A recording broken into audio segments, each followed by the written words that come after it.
Ne pas essayer de chercher des outils hyper compliqués au départ, ça sert à rien. J'ai appris avec une entrepreneuse qui fait maintenant des millions qu'elle s'organise avec son note d'iPhone. Il y avait quelque chose qui revenait tout le temps, c'est ce manque de soutien qu'on peut avoir en tant qu'entrepreneuse. Entrepreneuse, parce que souvent les entrepreneurs, c'est moins problématique. Il y a beaucoup de rapports qui disent que la majorité du temps, c'est à cause du soutien qu'on abandonne son projet parce que l'entourage ne soutient pas, parce que ils déversent un petit peu leur peur sur nous-mêmes et du coup, ça peut être compliqué. Bienvenue sur le podcast Les coulisses de ton biz, le podcast pour apprendre à organiser ton quotidien d'entrepreneur. Je suis Marine, consultante et formatrice en organisation du biz. Ici, les invités ne vont pas te dévoiler leur stratégie, mais plutôt leur organisation du quotidien pour réussir à gérer leurs projets et mener à bien leur business. Parce qu'on ne se lance pas tous dans l'entrepreneuriat au même stade de notre vie, parce qu'on n'a pas tous le même cadre de vie non plus, et surtout parce que personne n'est pareil, il existe de nombreuses façons de s'organiser. Tu vas retrouver dans ces interviews des trucs et astuces pour organiser ton quotidien d'entrepreneur et bien plus encore. Alors prépare-toi un thé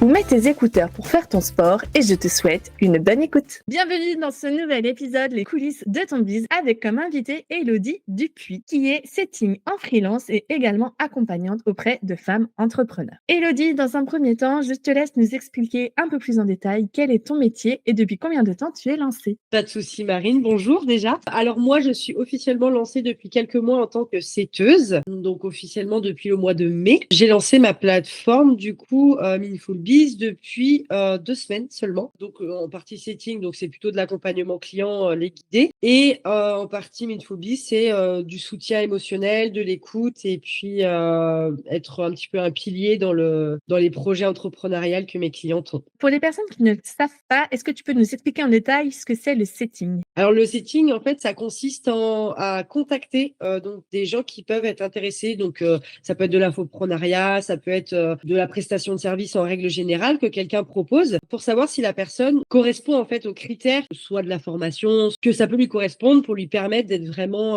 dans vraiment ce qu'il recherche en fait exactement. Alors, je commence toujours mes interviews par un petit ceci ou cela. Ça permet de mettre en jambe et puis de partir après sur diverses choses. Est-ce que tu es prête pour participer à ce jeu? Allez, Ok. Thé ou café? café, PC ou Mac? Mac, Travail du matin ou travail du soir? matin. Solo ou cowork? Ça dépend des jours.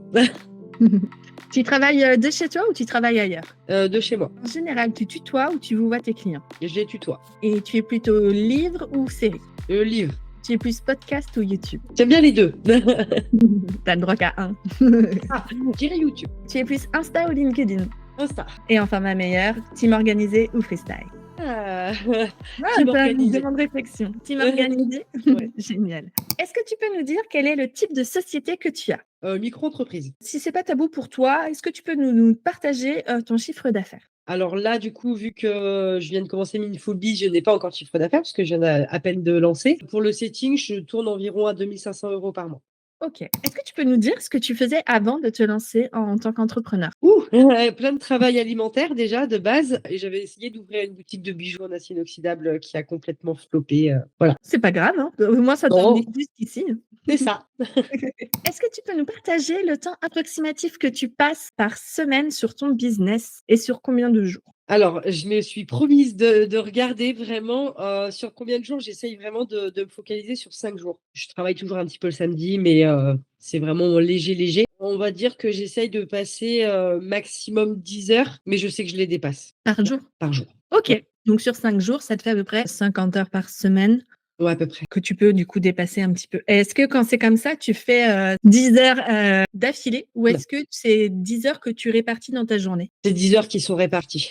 Mais justement, est-ce que tu as une semaine, on va dire, type, ou est-ce que c'est vraiment, bah là j'ai un coup de mou, finalement je vais aller dormir ou je vais aller courir et puis je reviens après. Est-ce que c'est figé dans le temps? Non, c'est pas figé, c'est flexible. Comme beaucoup d'entrepreneurs d'ailleurs, ça dépend souvent de ce qu'on a à faire. Le matin, c'est souvent répondre aux messages que je peux avoir sur Insta. J'essaye d'avoir quand même une certaine routine sur les choses que je peux me permettre de faire la routine. Le lundi matin, c'est toujours mettre à jour un petit peu mes fichiers clients, recontacter mes clients pour programmer ma semaine à venir. Mais sinon, oui, c'est un petit peu free. Enfin, je sais de quelle heure à quelle heure, mais en général, c'est plus mes clients qui me donnent mon programme de la semaine en fait.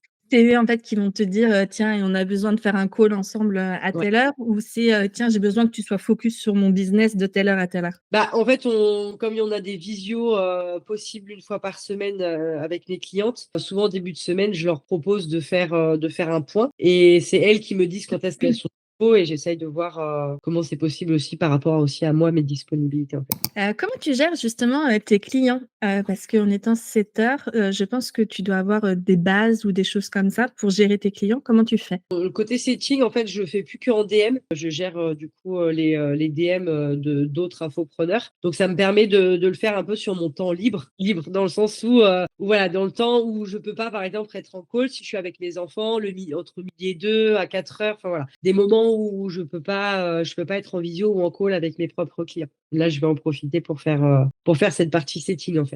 On va partir un petit peu sur l'administratif. Comment tu gères, du coup, ta boîte mail et tout ce qui va être, suivi compta? Alors pour l'instant, il y a rien d'automatisé justement. Je suis en train de regarder pour tout mettre en place automatisé parce que c'est très, très compliqué, de gérer. Donc moi, ma boîte mail, je reçois tout sur mon téléphone, donc j'essaye de le faire au fur et à mesure, dans la mesure du possible. Je fais tout pour l'instant manuellement avec ma boîte mail, par rapport à Mindful Biz. Je fais absolument tout sur mon téléphone pour le moment. Mais c'est en train d'être automatisé justement pour que je n'ai plus cette partie-là à m'occuper. Et comment tu comptes, automatiser ça? Et ben justement, je suis en train de regarder différents outils avec Notion, avec mes fiches pour mes clientes, mes fiches Tally sur Notion. Enfin voilà, j'essaye de tout mettre en place. C'est pas évident à prendre en main. Donc je suis en train de regarder là pour essayer justement de pouvoir tout automatiser avec un fichier qui va tout regrouper et qui pourra envoyer automatiquement les besoins, les questionnaires que je peux envoyer aux clientes et puis celles qui arrivent derrière, qu'elles ont tout de suite le questionnaire sans que ça attende que moi je l'envoie manuellement. Génial. Tu peux nous partager, des outils là que tu as en tête, même si ta sélection elle est pas faite? Comme ça, c'est les gens qui souhaiteraient automatiser aussi. Il y a System.io qui est même plutôt simple à mettre en place par rapport aux emails, moi j'entends. Alors il y a Notion, il y a Tally, il y a aussi Hostinger, que je me dise pas de bêtises. Il me semble que c'est ça, ouais, Hostinger qui envoie aussi les emails en automatique. Après aussi j'ai Webador, donc ça c'est par rapport à ma page de vente où je peux envoyer des emails automatiques. Ah, je connaissais pas du tout Webador. Les autres 2 noms, je les connais, mais pas Webador.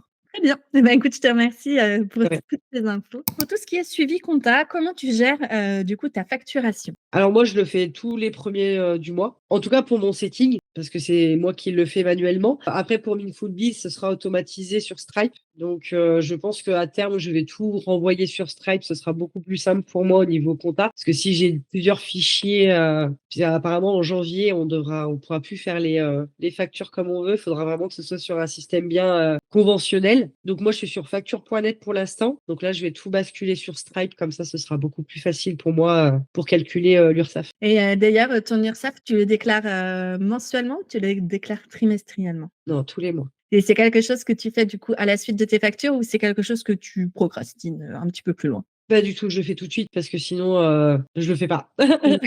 Comme la majorité des gens. Je pense qu'on va enchaîner sur, les projets. Comment est-ce que tu gères tes projets? Là, tu viens de nous dire que tu venais de lancer, ta Bah, plateforme d'accompagnement. Est-ce que tu peux nous expliquer comment tu l'as gérée? en Comment place, tu t'es organisée pour le faire? du coup, ça a été très rapide, je l'ai fait en une semaine et c'est quelque chose que je procrastinais depuis pas mal de temps et je savais que c'était un besoin du fait de mon travail de setteuse, j'avais, beaucoup de contacts entrepreneurs, enfin de jeunes entrepreneurs, soit qui voulaient se lancer ou qui se sont déjà lancés, mais qui sont au tout début. Il y avait quelque chose qui revenait tout le temps, c'est ce manque de soutien qu'on peut avoir en tant qu'entrepreneuse, parce que souvent les entrepreneurs, c'est moins problématique. Puis aussi en faisant des recherches, je me suis rendu compte il y a beaucoup de rapports qui disent que la majorité du temps, c'est à cause du soutien qu'on abandonne son projet parce que l'entourage ne soutient pas, parce que ils déversent un petit peu leur peur sur nous-mêmes et du coup, ça peut être compliqué. Et donc, c'était quelque chose que je procrastinais. Et en fait, durant un live où j'ai eu l'occasion de participer et de pouvoir parler un petit peu de mon parcours, où là, j'ai vu que j'ai inspiré énormément de monde et c'est là, ça m'a drivé énormément. Et en une semaine, en fait, j'ai tout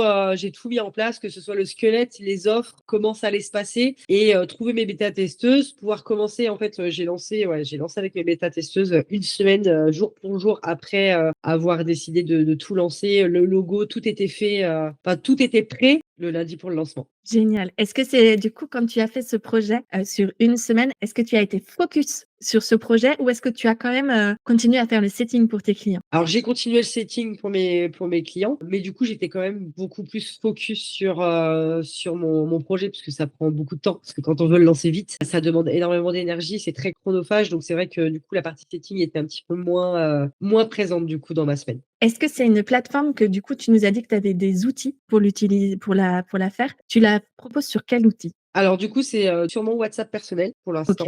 Là, je vais commander un nouveau téléphone avec un autre numéro, ça sera vraiment, que pour, Mindful Biz. Soit on s'appelle sur WhatsApp. J'essaye vraiment que ce soit le plus simple et le plus intuitif possible pour mes clientes, pour pas qu'elles soient perdues entre plein d'outils différents. Donc on essaie d'utiliser WhatsApp et Visio, Zoom, la plupart du temps. génial. Bon, bah, merci pour toutes les infos. Je mettrai du coup dans les notes de l'épisode l'accès si jamais, tu es OK pour nous le partager. Comme ça pourra, je pense intéresser certaines personnes. Pas de souci, avec plaisir.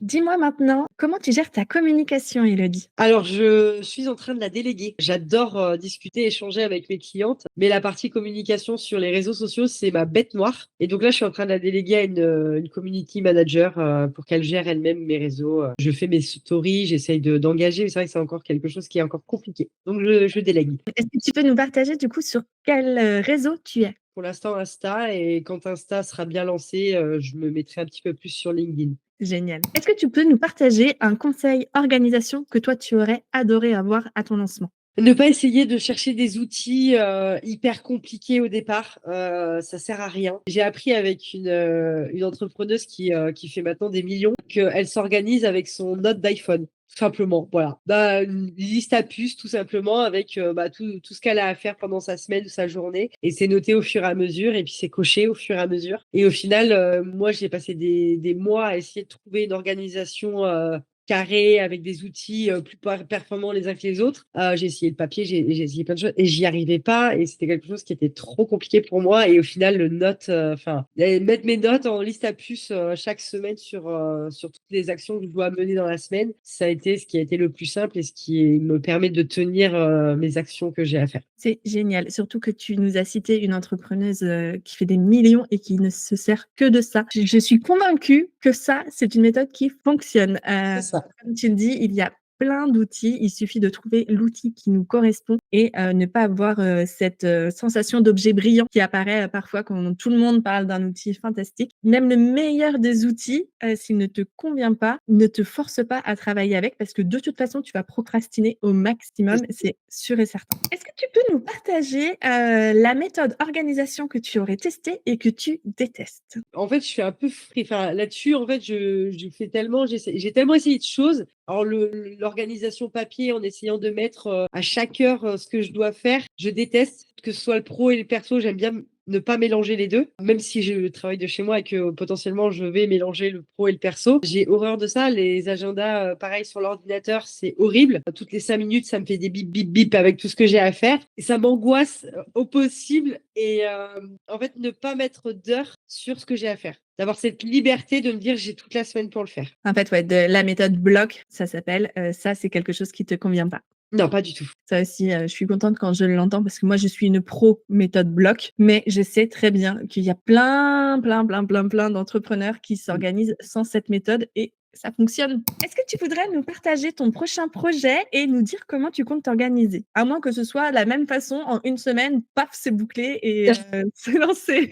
Alors là, je suis tellement focus sur, je pense que ce sera vraiment de l'amélioration constante de Milphobie. De toute façon, c'est ma zone de génie, c'est ma mission de vie. Donc, je pense que ce sera de l'amélioration plus, plus, plus.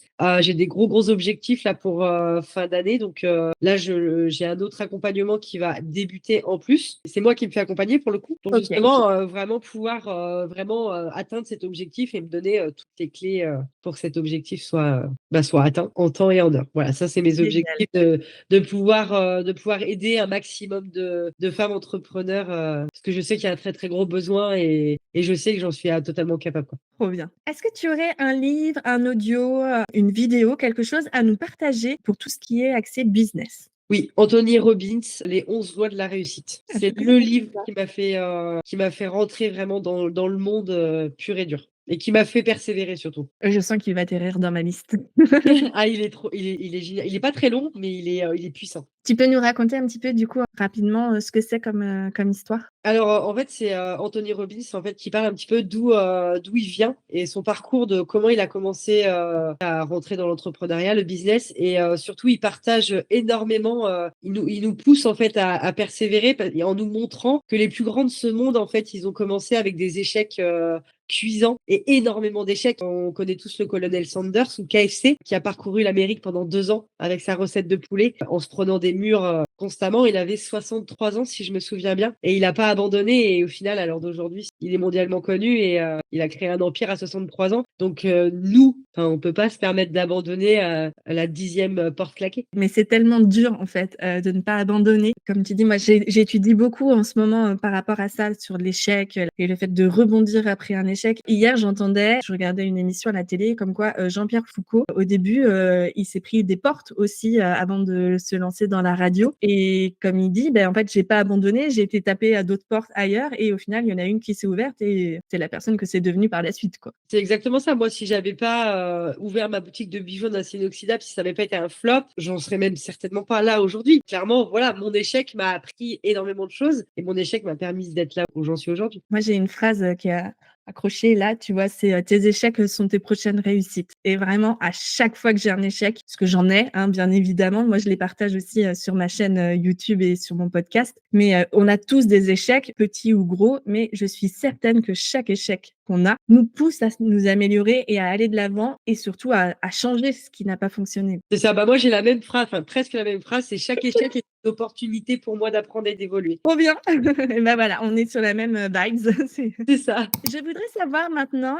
qui est-ce que tu aimerais entendre dans ce podcast et découvrir du coup les coulisses, de son biz? Ouais, il y en a tellement. C'est dur de choisir une entrepreneuse en particulier. J'en ai beaucoup qui m'inspirent parce elles ont toutes des parcours incroyables la plupart du temps. Je pense que Shirley Danae, c'est un beau parcours aussi. Elle revient de loin et vu la réussite fulgurante en quelques mois, enfin, c'est un beau parcours qu'elle a. Très bien. Bah, écoute, je l'ajoute à ma liste et je la contacterai avec, grand plaisir. Voici la fin de ma liste de questions, Élodie. Je te remercie beaucoup, d'avoir accepté de participer et d'échanger un peu plus, sur tes coulisses. Si cet épisode vous a plu, je vous encourage vivement à vous abonner et à le liker.